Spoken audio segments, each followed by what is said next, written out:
So আমরা চলে আসছি আমাদের ওকে অনেক ইম্পর্টেন্ট একটা পার্ট, ইমালশন।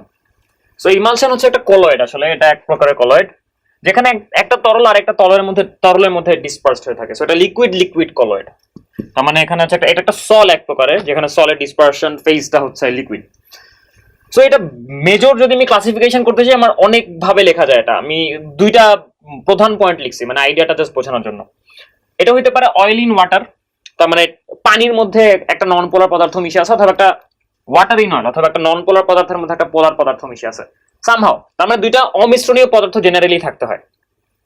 সো আমরা অয়েল ইন ওয়াটারকে এভাবে প্রকাশ করি O/W, ওয়াটার ইন অয়েলকে আমরা প্রকাশ করি ঠিক উল্টা ভাবে W/oil। ওকে, তার মানে এটাকে আমরা এভাবে পড়ি oil in water, water in oil. সেখানে কিছু এক্সাম্পল দেওয়া আছে, যেমন দুধ, এটা খুবই প্র্যাকটিক্যাল এক্সাম্পল একটা, যে দুধ হচ্ছে একটা খুবই বিখ্যাত ইমালশন, এটা আমাদের বইয়ের মধ্যেও আছে, দ্যাটস বিখ্যাত বলছে। লিপোপ্রোটিন, এটা হচ্ছে আমাদের রক্তের ভেতর দিয়ে ফ্যাট মলিকিউলকে ট্রান্সপোর্ট করে। সো ফ্যাট হচ্ছে নন পোলার, রাইট? সো এটাকে যদি আমি পোলার দ্রাবকের ভিতর দিয়ে নিয়ে যেতে চাই, আমার হচ্ছে একটা ইয়ে লাগবে, আমার একটা ইমালশন লাগবে, ওটা কলয়েড লাগবে। সো লিপোপ্রোটিন হচ্ছে সেই কাজটা করে, এটা একটা কলয়েড। তারপরে আমরা যদি ওয়াটার ইন অয়েলে আসি, মাখন, আমরা বলছি দুধ থেকে মাখন যখন আলাদা করি এটাকে বলে ক্রিমিং। মাখন ইংরেজিতে বাটার যদি বলে, কিন্তু বাটার প্রসেস তৈরি হওয়ার প্রসেসের নাম হচ্ছে ক্রিমিং। তো যাই হোক, আমরা দুধকে যদি ক্রিমিং এর মাধ্যমে সেটাকে আনস্টেবল করে ফেলি, ওটা যেটা ফর্ম করবে তাকে আমরা বলবো হচ্ছে মাখন। এবং মাখন থেকে আরেক টাইপের ওয়াটার ইন অয়েল টাইপের ইমালশন পাওয়া যায়, সেটাকে বলা হয় হচ্ছে ঘি, সেটা আমাদের দেশি জিনিসপত্র। যাই হোক, তো আমরা একটু বোঝার চেষ্টা করি যে কেমনে আমরা ইমালশন বানাইতে পারি। জিনিসটা খুবই সোজা, যেই পদার্থ দিয়ে তুমি ইমালশন বানাবা তাদেরকে ডিরেক্টলি হচ্ছে মিক্স করা হয়, কিন্তু ডিরেক্টলি মিক্স করা হইলে জেনারেলি ইমালশন তৈরি হয় না। একটা এক্সাম্পল দেওয়া যাক, যেমন আমি যদি বলি যে ওকে আমি পানির মধ্যে তেলের একটা ইমালশন বানাইতে চাই, আমি একটা ড্রপ ওয়াইজ তেল অ্যাড করতেছি। এক হাত দিয়ে মনে করো তেল অ্যাড করতেছো তুমি, সেখানে তেল, আর আরেক হাত দিয়ে তুমি হচ্ছে খুব দ্রুত এটাকে নাড়াচ্ছ, ওকে, তার মানে মিশানোর জন্য আর কি। নর্মালি তুমি যদি তেল ঢালো, এটা আলাদা একটা লেয়ার খুব দ্রুতই ফর্ম করবে। তুমি যদি এটাকে নাড়াও, তোমার মনে হবে যে ওকে একটা কলয়েড ফর্ম করছে। সো একটা কলয়েড মনে করো ফর্ম করলো, একটা গ্রিজি লুক আসবে এটাতে, একটা থকথকা চেহারা হবে দেখতে। সো থকথকা চেহারা আমি এইভাবে বুঝাইলাম মনে করো, হোয়াট এভার। কিন্তু কতক্ষণ পরেই দেখবা যে এখান থেকে তেলটা আবার পানি থেকে আলাদা হয়ে গেছে, তার মানে যে আলাদা একটা তেলের লেয়ার তৈরি হয়েছে। তার মানে এখানে যে ইমালশনটা তৈরি হয়েছে, সেই ইমালশনটা আসলে স্টেবল হয় নাই। সো যাই হোক, যেহেতু এখানে ইমালশনটা স্টেবল হয় নাই, কিন্তু দুধ একটা ইমালশন, এটা অনেক বেশি স্টেবল থাকে। সো এটা স্টেবল থাকার কাহিনী কি? কেন এটা স্টেবল থাকবে? কেন আমার তৈরি কলয়েডটা বা আমার তৈরি ইমালশনটা স্টেবল থাকবে না? কারণ হইতেছে আমি এখানে কোনো স্টেবিলাইজিং এজেন্ট ইউজ করি নাই। ফাইন। সো আমরা এখানে এই ইমালশনটাকে স্টেবিলাইজ করার জন্য একটা স্টেবিলাইজিং এজেন্ট ব্যবহার করি, যাকে আমরা বলবো হচ্ছে ইমালসিফাইং এজেন্ট বা ইমালসিফায়ার। মানে ইমালসিফায়ার হচ্ছে এমন একটা বস্তু যেটা কোনো একটা ইমালশনকে স্টেবিলাইজ করে, রাইট? সো ইমালসিফাইং এজেন্ট বা ইমালসিফায়ারের প্রকৃতি কেমন হইতে হবে সেটাই হচ্ছে আমরা এখন দেখবো, যে ইমালসিফাইং এজেন্ট বা ইমালসিফায়ার কি কি টাইপের হইতে পারে এবং এটা কিভাবে কলয়েডকে স্টেবল করে, বা একটা ইমালশনকে স্টেবল করে। তো এটা হচ্ছে emulsifying agent. So emulsifying agent হইতে পারে সাবান, হইতে পারে সারফেক্টেন্ট। তার মানে হচ্ছে সারফেক্টেন্ট হচ্ছে এমন টাইপের জিনিসপত্র যাদের একটা পোলার একটা নন পোলার পার্ট থাকে, মানে যারা সারফেস টেনশন চেঞ্জ করে আর কি, সারফেস অ্যাক্টিভ মলিকিউলস ওরা, এবং লায়োফিলিক সল্ট। সো এই তিন টাইপের হইতে পারে যে ইমালসিফাইং এজেন্ট। ফাইন। সো এটা আসলে কি করে, ইমালসিফাইং এজেন্ট আসলে কি করে? সো যদি আমরা ইমালসিফাইং এজেন্টের কাজটা বুঝতে হয়, তাহলে আমাদের বুঝতে হবে যে ওকে একটা ইমালশনকে যদি আমরা স্টেবল রাখতে হয় আমার কি করতে হবে। খুবই সিম্পল হিসাব, আমরা এতক্ষণ ধরে কলয়েড পড়ার পরে এটা বুঝারই কথা। যদি আমার একটা কলয়েড বা একটা ইমালশনকে স্টেবল করতে হয়, তাহলে আমার কলয়েড কণাগুলোকে জমাট বাধা থেকে রক্ষা করতে হবে। Simple, right? So emulsifying agent actually সেই কাজটাই করে। ওরা কলয়েড কণাগুলোর চারপাশে একটা প্রোটেক্টিভ লেয়ার তৈরি করে, যে প্রোটেক্টিভ লেয়ারটা থাকার কারণে ইমালসিফাইং এজেন্টগুলো আসলে জমাট বাঁধতে পারে না। সো এটা অনেকভাবে হইতে পারে। সাবানের আমরা জানি খুব ভালো মতো, সাবানের হচ্ছে সাবান sodium stearate, right? So 2 3 4 5 6 7 8 9 10 11 12 13 14 15 16 17। So 17টা carbon থাকে সাবানের মধ্যে। সো এটা হচ্ছে সাবান, রাইট? সো সাবানের আমরা দেখতে পাচ্ছি স্পষ্ট একটা নন পোলার প্রান্ত আছে এবং একটা পোলার প্রান্ত আছে যেটা অ্যানায়নিক।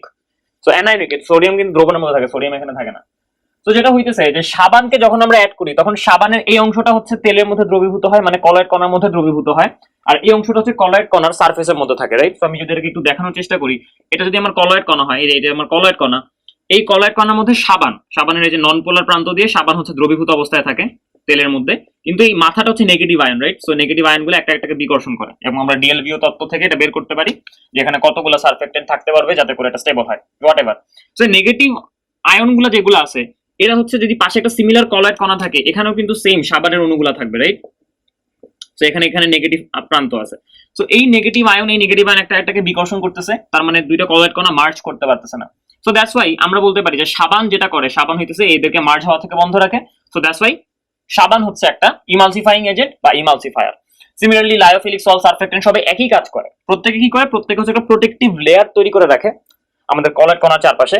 যে প্রোটেক্টিভ লেয়ারটা থাকার কারণে যেটা হয়, যে প্রোটেক্টিভ লেয়ারটা থাকার কারণে কলয়েড কণাগুলো মার্জ করে আলাদা দশা তৈরি করতে পারে না। সো আমাদের ইমালশন যদি স্টেবল করতে হয়, আমাদের এই কাজটা করতে হবে যে আমাদের যেমন দুইটা আলাদা আলাদা পদার্থ মিশাইতে হবে, সাথে করে আমাদের দ্রবণের মধ্যে একটা সারফেক্টেন্ট রাখতে হবে। সো সারফেক্টেন্ট অথবা সাবান অথবা লায়োফিলিক সল্ট, দ্যাট মিন্স একটা ইমালসিফাইং এজেন্ট। যদি আমরা এটা করতে পারি তাহলে আমাদের ইমালশনটা স্টেবল হবে। তো দেখো আমরা হচ্ছে আমাদের একটা ইমালশনের এক্সাম্পলে চলে আসছি, দুধ। সো এইটা নিয়ে আমরা একটু ডিটেইলস একটু পড়াশোনা করব যে দুধের মধ্যে কম্পোজিশনটা কি দুধের, এবং এই কম্পোজিশনটা এরকম কেন হলো, কোনটার কারণ কি দুধকে স্টেবিলাইজ করার পেছনে। সো আমরা দুধকে সুষম খাবার বলি, কারণ দুধের মধ্যে বেসিক্যালি হচ্ছে খাবার দাবার যতগুলো উপাদান আছে, মানে আমরা বলি সুষম খাবারের যতগুলো উপাদান থাকার কথা সবগুলো দুধের মধ্যে আছে। তো তার মধ্যে মেজর উপাদান হইতেছে এটা পানি এবং ফ্যাট। সো দুধের মধ্যে বেশিরভাগটাই পানি, প্রায় পুরোটাই দুধের মধ্যে পানি, এবং সেটা হচ্ছে ফ্যাট ওখানে একটা কলয়েড হিসেবে থাকে। ফ্যাট মানে একটা এখানে লিকুইড অয়েল আছে, ওকে। সো দ্যাটস ওয়াই এটাকে আমরা বলবো ইমালশন। যাই হোক, সো পানি এবং ফ্যাট এর একটা যে কলয়েড ফর্মে থাকে, সো এটা কলয়েড ফর্মে আসলে থাকতে পারবে না আমার যদি একটা ইমালসিফাইং এজেন্ট না থাকে। সো ইমালসিফাইং এজেন্ট কোনটা? ইমালসিফাইং এজেন্ট হচ্ছে প্রোটিন। এটা একটা ফসফোপ্রোটিন, কেসিন নামক একটা প্রোটিন থাকে দুধের মধ্যে, ওকে। সো দুধের মধ্যে যে কেসিন নামক প্রোটিনটা আছে, ও যেটা করে এটা হচ্ছে ফ্যাটের চারপাশে একটা প্রোটেক্টিভ লেয়ার তৈরি করে। এবং ফসফোপ্রোটিন মানে হচ্ছে এখানে ফসফেট গ্রুপ থাকে, এবং কাউন্টার হিসেবে থাকে হচ্ছে অ্যানায়ন, কাউন্টার হিসেবে থাকে একটা ক্যাটায়ন, কারণ এখানে ফসফেট আছে, অ্যানায়ন। সো কাউন্টার হিসেবে ক্যাটায়ন দ্রবণের মধ্যে আছে। সো সেটা আমরা মিনারেলের মধ্যে ফেলতে পারি, এখানে ক্যালসিয়াম 2+ আছে, ওকে। সো দুধের মধ্যে ক্যালসিয়াম আছে, সো এটা হইতেছে সেটার আইডিয়াটা। যাই হোক, সো প্রোটিন যেটা আছে এটা হচ্ছে ফ্যাটের চারপাশে একটা প্রোটেক্টিভ লেয়ার তৈরি করে। এটা আমরা আগেই দেখছি যে প্রোটিন কেমনে কাজটা করে। সো যেটা হয় যে এটার কারণে হচ্ছে দুধটা মোটামুটি স্টেবল থাকে। এখন দুধের মধ্যে একটা কার্বোহাইড্রেট থাকে, সেই কার্বোহাইড্রেট হইতেছে ল্যাকটোজ। আমরা এটা খুব ভালো মতোই জানি যে আমরা গরুর দুধের কথা বলতেছি অ্যাকচুয়ালি। সো এখানে একটা কার্বোহাইড্রেট থাকে, সেটা হচ্ছে ল্যাকটোজ, ফাইন। সো এই ল্যাকটোজ থাকার কারণে খুবই স্বাভাবিক যে এখানে আসলে ল্যাকটোজ ভক্ষণকারী ব্যাকটেরিয়া থাকবে, রাইট। সো ল্যাকটোজ ভক্ষণকারী ব্যাকটেরিয়া হচ্ছে এই ল্যাকটোজকে ভেঙে ল্যাকটিক অ্যাসিড ফর্ম করে, মানে গাজন হয় ল্যাকটোজের।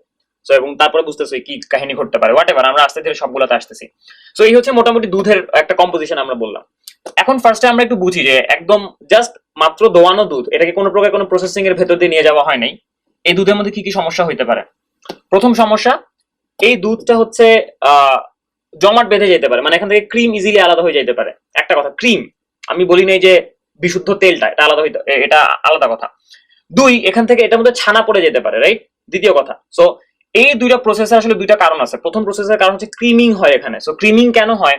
কারণ এখানে ফ্যাট অণুগুলো আসলে একসাথে জমাট বেঁধে আলাদা একটা ফেজ তৈরি করে।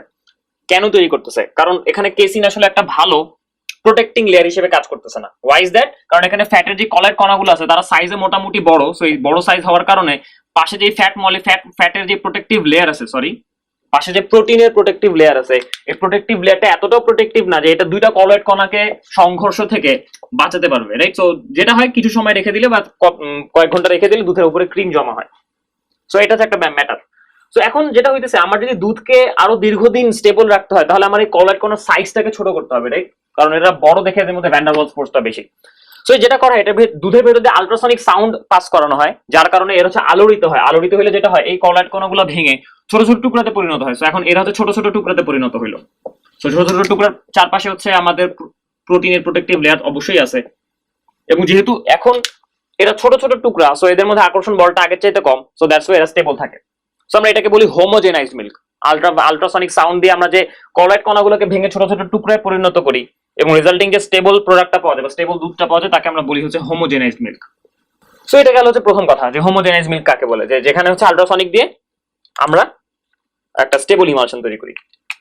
দ্বিতীয় কথায় আসি যে ওকে, এখানে আসলে ব্যাকটেরিয়াল একটা কাজ আছে, right. Bacteria time to time ল্যাকটোজকে ভেঙে ল্যাকটিক অ্যাসিড ফর্ম করে। ল্যাকটিক অ্যাসিড যদি ফর্ম করতে থাকে তার মানে দুধের পিএইচ আসলে কমতেছে, রাইট। হাইড্রোজেন আয়ন ফর্ম করতেছে। সো হাইড্রোজেন আয়ন যেটা করে, যেহেতু ফসফোপ্রোটিনের আমাদের যে নেগেটিভ আয়নটা আছে সেটা হচ্ছে phosphate group, so 3- negative. So এটা হাইড্রোজেন দ্বারা নিউট্রালাইজ হয়ে যাইতেছে, রাইট। তার মানে যে কলয়েড কণাগুলো আছে, এটা চারপাশে যে প্রোটেক্টিভ ফিল্মটা আছে, এই দুধের পিএইচ যত কমবে এই প্রোটেক্টিভ ফিল্ডটা তত নালিফাই হয়ে যাবে, মানে এখানকার নেগেটিভ চার্জ ঘনত্ব তত কমতেছে। সো এখানকার নেগেটিভ চার্জ ঘনত্ব যত কমবে, এই দুটো কণার একসাথে জমাট বাঁধার টেন্ডেন্সি তত বাড়বে। সো সার্টেনলি যেটা হবে, কোন একটা নির্দিষ্ট টাইম পরে যে দেখা যাবে যে দুধের মধ্যে ছানা পড়ে গেছে, মানে দুধ আর ভালো নাই। কেন ভালো নাই? কারণ দুধের মধ্যে যে ব্যাকটেরিয়া ছিল, সে ব্যাকটেরিয়া ল্যাকটোজ থেকে ল্যাকটিক অ্যাসিড ফর্ম করছে, এবং সেই ল্যাকটিক অ্যাসিডটা আমাদের দুধের পিএইচ কমায় দিয়ে তাকে আনস্টেবল করে ফেলছে, মানে কোয়াগুলেট করে ফেলছে। এখন আমাদের এখান থেকে বাঁচার উপায় কি?